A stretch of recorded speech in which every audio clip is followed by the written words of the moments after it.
Hey everyone, Pastor George here with today's new thing. Today we're going to be talking about swearing. Yes, swearing. I know we're all excited to talk about that. One of our favorite topics. And why do I want to talk about swearing? Well, let's take a look. So here is so earlier this week I was really disappointed because we got one of these in the mail. Now, if you've ever gotten one of these, I'm sure you've also been extremely excited to get it. I love being selected to do jury duty. I think it's a lot of fun. I think it's good to do our service to the country, to the state, to do all sorts of things, right? I mean, that's part of our life as citizens of the Republic, is that we have to take part, not just benefit all the time, but that we should actually take part in the services that the Republic provides people, like our great legal system, which of course has its problems, but generally is pretty amazing. Now, unfortunately, this wasn't for me. This was for my wife, and so I was not able to actually do anything with this, which was really unfortunate. But it got me to thinking about swearing. Now, I'm sure when you thought about swearing, you thought I was going to talk about profanity, cursing, whatever else you wanted to talk about. In fact, we get this confused in the Bible quite a bit, right? This is like one of those it's called Open Bible. It's not a great resource, to be honest with you, because it basically just pulls a bunch of things from different places, but it's just like some database. So I typed in swearing, and you could see here, right, it is confusing. The cursing or profanity that we would use with like things from James 5:12. But above all, my brothers, do not swear either by heaven or by earth or by any other oath, but let your yes be yes and your no be no, so that you may not fall under condemnation. And then, of course, we have Ephesians 5:4, what no filthiness or foolish talk or crude joking, which are out of place, but instead let there be thanksgiving. So you have a bunch of confusion there. In fact, like even when I was a kid, I remember being taught the Ten Commandments, and for most of my life, I was so confident that there was something in there about not cursing. And of course, what people usually use is they take the commandment not to use God's name, and then they just extrapolate that out to say you can't swear or curse or anything like that. And so all of this was together. But the swearing that I'm talking about today is not the swearing that people do when they use profanity. This is a kid-friendly program. Most of the time, anyway. No, instead, I wanted to talk about oaths, because obviously, when you're brought into court, right, and you're the jury, but also when you are giving testimony, you are expected to swear that you will do a good job, or when a judge is sworn in or sworn into the bar, or all sorts of things, right? We do this all the time in our society, which is really interesting because we imagine that this is kind of an antiquated practice. I mean, even this, right? This is a pretty big one, and so I took this oath. This is the oath of enlistment that if you're in the military, you have to take, and it goes, I, insert your name here, do solemnly swear, and then in parentheses, or affirm, and we'll talk why that was added, that I will support and defend the Constitution of the United States against all enemies, foreign and domestic, that I will bear true faith and allegiance to the same, and that I will obey the orders of the President of the United States and the orders of the officers appointed over me, according to regulations in the Uniform Code of Military Justice, so help me God. And that's the oath of enlistment that you take when you go into the military. Now, the reason you might notice here is that they have this option where you don't have to say swear, you can say affirm, and that is really getting at the heart of the thing that we're going to be talking about today, which is, can a Christian say this? Can we swear to do something? And we might say, oh, well, that's very clear. Yes, right? But it's not as clear as we might think it is. So I just want to firstly look at this passage from Matthew. That's what this is about, right? So this is what Jesus is saying. This is from the Sermon on the Mount, right? So it says, again, you have heard that it was said to the people long ago, do not break your oath, but fulfill to the Lord the vows you have made. But I tell you, do not swear an oath at all, either by heaven, for it is God's throne, or by the earth, for it is his footstool, or by Jerusalem, for it is the city of the great king. And do not swear by your head, for you cannot make even one hair white or black. All you need to say is simply yes or no. Anything beyond this comes from the evil one. So there, right, Jesus is telling people, and many people have taken this as at a very face value, do not swear oaths. And so, like, what that means is that some people have found ways around that. So if you want to know why, this also happens in court. They'll say, do you swear or affirm? And the reason they do that is because there are certain groups of Christians, Quakers, for instance, very early on in the United States, although there aren't that many Quakers these days. But, some other groups of Christians that will refuse to swear oaths because they believe that Jesus here is giving a blanket condemnation of swearing oaths and stuff like that. So just something that's interesting is it's important to look at what swear means.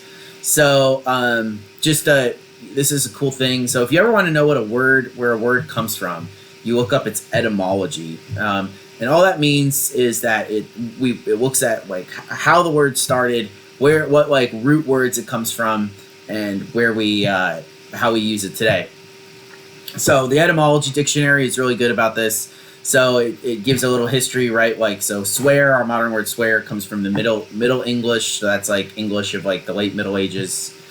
Swearin from the Old English swearian or swearian, to take or utter an oath, make a solemn declaration with an appeal to a divinity. And the cool thing is it gives you all this information that you have no idea about. But you imagine that people have studied like a class 6 strong verb, past tense swore, past participle sworn. Participles are like ing, right? So swearing is a participle. Doesn't matter. The whole point here is that this is what it means, right? So it comes from this idea to speak, right? They say swear means to speak, talk, or say. And they actually say that, people have said that this is related. I thought this was cool. This is related to our word answer, right? We often never think about the words we use. We just use them. We never think about it. But you can see in that word that the swear and answer is related to the same word that we have for this. It's really interesting, I think. Like, it's just you never think of this type of stuff. And then it talks about how eventually that came to be known for cursing and profane language and stuff like that. That's not our topic for today. So anyway, what is Jesus saying here, right? Is he saying that we can't swear any oaths? Well, this has been quite a contentious thing. So I wanted to look at something. This is from the University of Hanover. This is their Internet Medieval Source Book. And they have a bunch of stuff about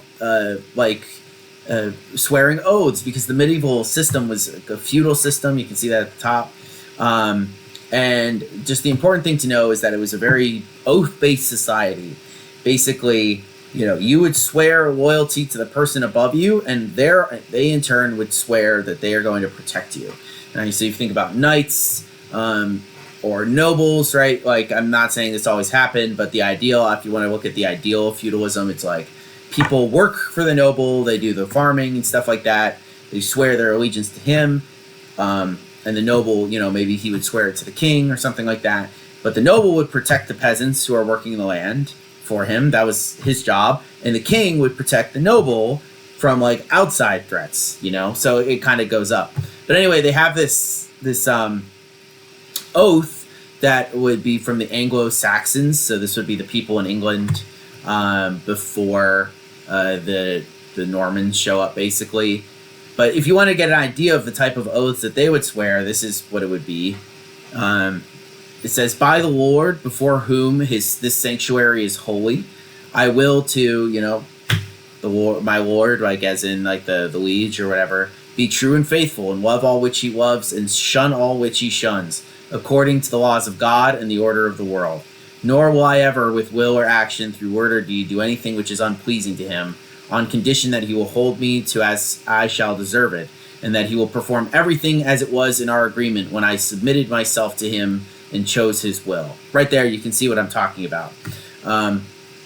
Where you have this idea of, okay, I'm going to, do what you want me to do, but on the same hand, like, it's not just like you do this with no give back. Obviously, the person is supposed to do things for you as well here.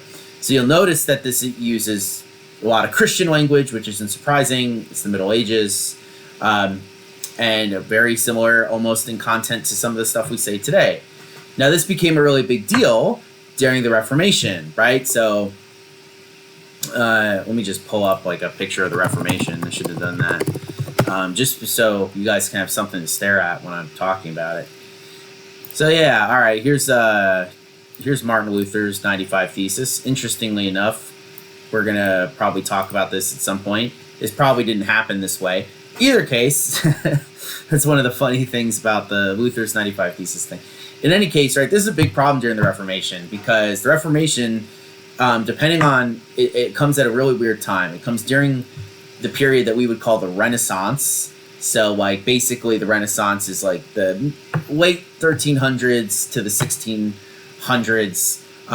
So long time period, right? That's 300 years, and just like no one at the time would say, "Oh, we're living through the Renaissance," right? That's a time that's a phrase that we give to this time period.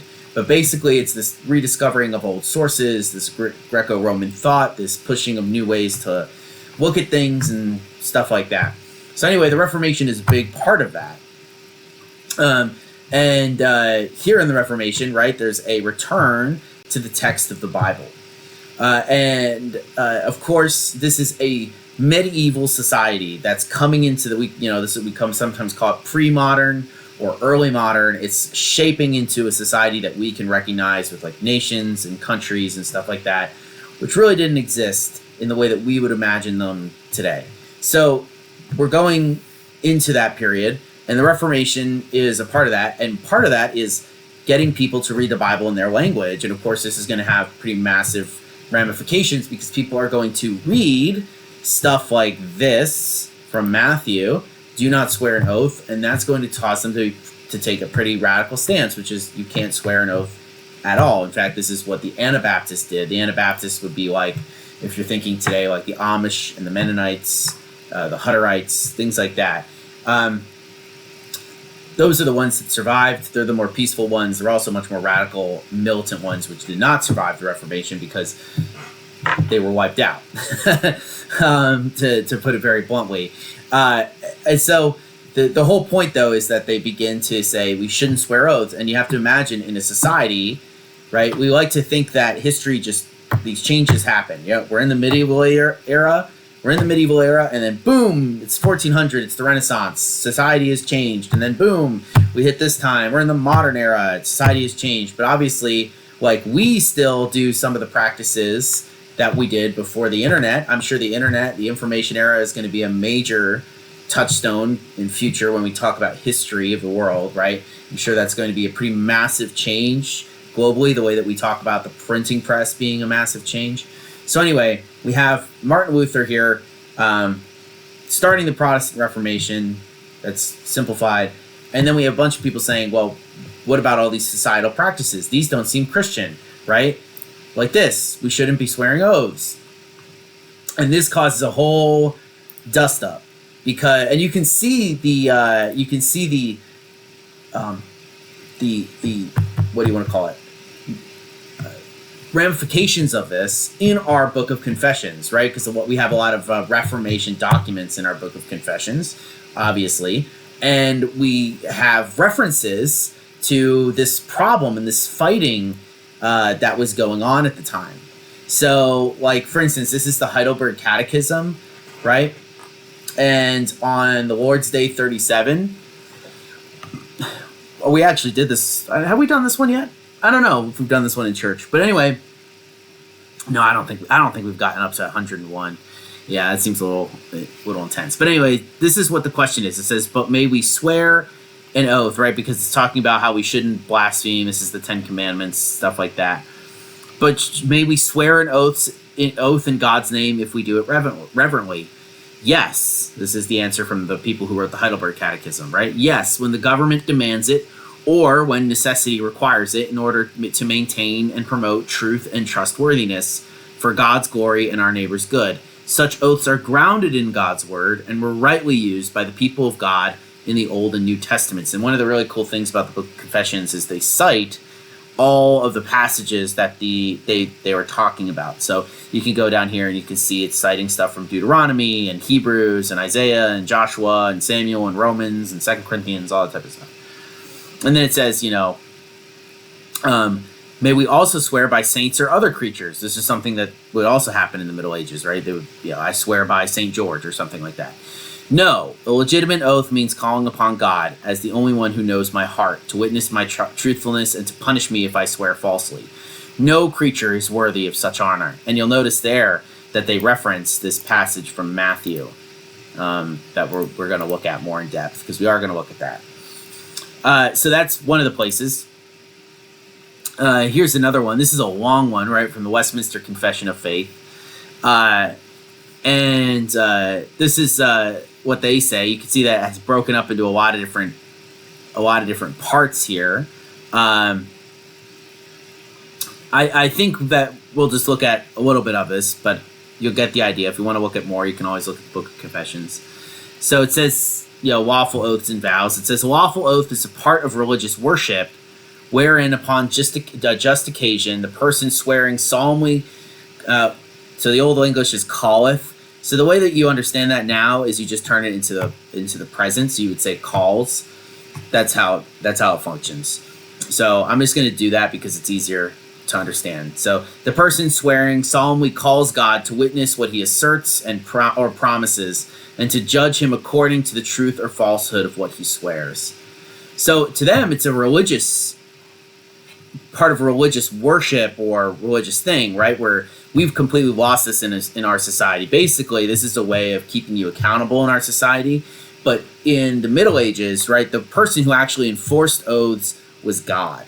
Of course, the law courts could as well. But the idea here is that if you break an oath, the real punishment is going to be from God. And that's why people took it very seriously. And then again, they talk about how you should only swear by the name of God, not by other things, et cetera, et cetera. And just to kind of get this, let me look this up. One of the, I'm just going to find this. So right here, right, this is in the Second Helvetic Confession. So this is from Switzerland. This is at the very end when it's talking about the role of the state. In 5, they didn't have these. These are ours, but you can see it here in 5.257. It says, we condemn the Anabaptists too, when they deny that a Christian may hold the office of a magistrate, which is like a governor or ruler or whatever. Deny also that a man may be justly put to death by the magistrate. So the Amish and Mennonites, they weren't really around at the time, but their ancestors kind of didn't kind of believe. They believed that it was wrong, that the state couldn't use corporal punishment on people or anything like that. Or that the magistrate may wage war, or that oaths are to be rendered to a magistrate in such like things. So here you can see that the Reformed faith condemns this type of thing, right? It has a much more open view of the role of government, that the government can be good and things like this. This is actually why you'll have two kind of different terms. You'll have the magisterial, you'll have historians talk about the magisterial Reformation and the Radical Reformation. And the Radical Reformation is people like the Anabaptists who really go above and beyond and really toss out a bunch of stuff. The Magisterial Reformation is what our tradition is, and Lutherans and stuff like that, because they worked alongside of the magisterium, the magistrates. They were much more part of government and things like that, right? And so anyway, right, you can see there's a big fight about this. So let's look at what Jesus is actually saying here. So you'll notice he says, again, you have heard that it was said to the people long ago, do not break your oath, but fulfill to the Lord the vows you have made. Now, this is actually a conjunction of a few Old Testament teachings. This isn't just like one source citation. Then he says, do not swear any oath at all, either by heaven, for it is God's throne, or by earth, for it is his footstool, or by Jerusalem, for it is the city of the great king. And do not swear by your head, for you cannot make even one hair white or black. All you need to simply say is yes or no. Anything beyond this comes from the evil one. Now, the interesting thing here is that earlier, right, Jesus talks about the fulfillment of the law. And he says this, he says, do not think that I have come to abolish the law or the prophets. I have not come to abolish them, but to fulfill them. For truly I tell you, until heaven and earth disappear, not the smallest letter, not the least stroke of a pen will by any means disappear from the law, till everything is accomplished. Important to think about, because if we are to say that you shouldn't swear oaths, we run into a little problem here, right? Because what we're ordered to in Leviticus is that you can swear oaths, but he says, you shall not swear by my name falsely, and so profane the name of your God. I am the Lord. So the thing in the Old Testament is that you can swear, right? You can make oaths, which is a very common practice in a lot of society, right? A way of maintaining order and balance and things like that, justice. But here, the focus is on not doing it falsely, right? So not saying that you're going to swear an oath in God's name. This is what all the third commandment is really dealing with a lot of the time, is this throwing around of God's word, God's name, without caring about what he thinks of the situation, basically. But you run into a problem, right? Because if we're supposed to have the law, then we run into this idea of, well, in the Old Testament, we're allowed to do that. So how does it, how do we reconcile if we're not supposed to have swear vows today? This even gets more complicated if you take this really strong stance where you can't do it, because Jesus participates in this. He said, this is in the end of Matthew 26, when Jesus is before the priests, right? It says, Jesus remained silent. The high priest said to him, I charge you under oath by the living God. Tell us if you are the Messiah, the Son of God. 64, you have said so, Jesus replied, but I say to all of you, from now on you will see the Son of Man sitting at the right hand of the Mighty One and coming on the clouds of heaven. So right there, right, he charges Jesus under oath to say who he is, and Jesus does. So that's kind of a problem if you want to take a really hard stance against swearing oaths. And then we have Romans 1:9. Paul uses an oath or a swearing phrase here. He says, God, whom I serve in my spirit in preaching the gospel of his Son, is my witness, how constantly I remember you. So there we have, God is my witness. If you want that type of language, is the oath swearing type of language. So what's Jesus actually having a problem with here? The problem that Jesus is having is the same one that God is having here in Leviticus. It's not that people are swearing oaths, right? That's not the issue. If it was the issue, then we would have had, Jesus would have responded differently to the priest. Paul wouldn't be using that sort of language. So what is the problem here? The problem is what people are doing it by. This is why, for instance, in this section here, when it's talking about can we swear by saints or other creatures, they mention this because they're going to say, no, you can't do that, because here Jesus is making it clear that you can't swear by the stuff that, is around us. And that we know that this is a thing, a lot of what Jesus is dealing with in the Sermon on the Mount is getting at all of the rules that have been made up by rabbis and other things like that in order to avoid doing the law. And so there are lots of legal disputes about what oaths were valid and what oaths were not valid.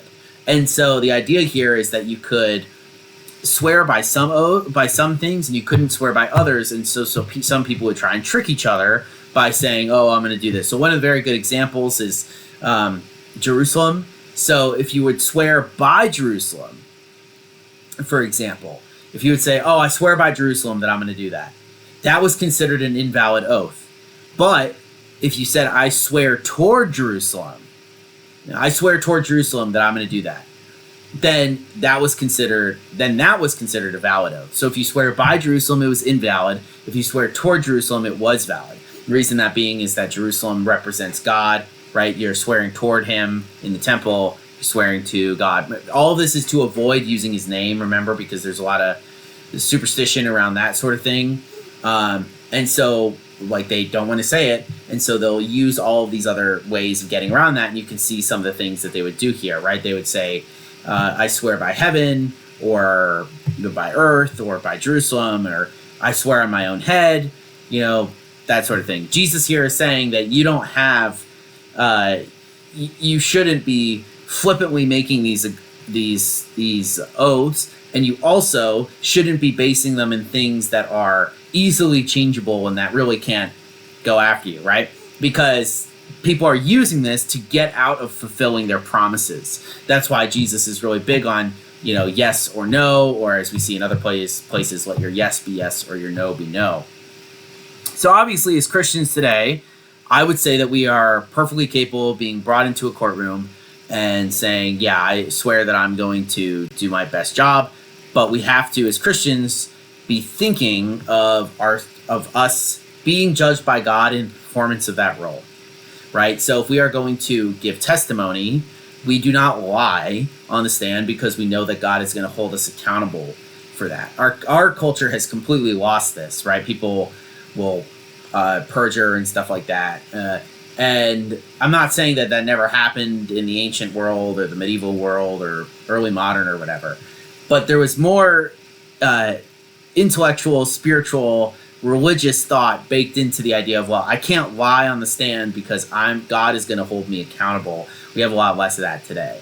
But as Christians, we certainly have that idea, right? We certainly need to be held to a standard where if we are going to be faithful and truthful to someone, the easiest way to think about it is the way that they view me and my word is the way that they're going to view God and God's promises, right? Because if Christians are unfaithful, then what can people think of God? Now, of course, we're going to be unfaithful. We're hypocrites. We're going to have moments when we fail and things like that. But the idea here is that we don't use these things just to get out of to earn people's good graces, but we take our job and our oaths very seriously, that if we are going to say we're going to do something, we're going to do it.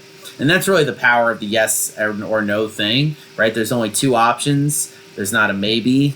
There's not hopefully or whatever. It's like, are you going to be here? Yes. That means if you're not, then you have to deal with the consequences. Or you say no and you're honest about that sort of thing, right? Honesty is always the best policy. So anyway, that's the swearing that I wanted to talk about today.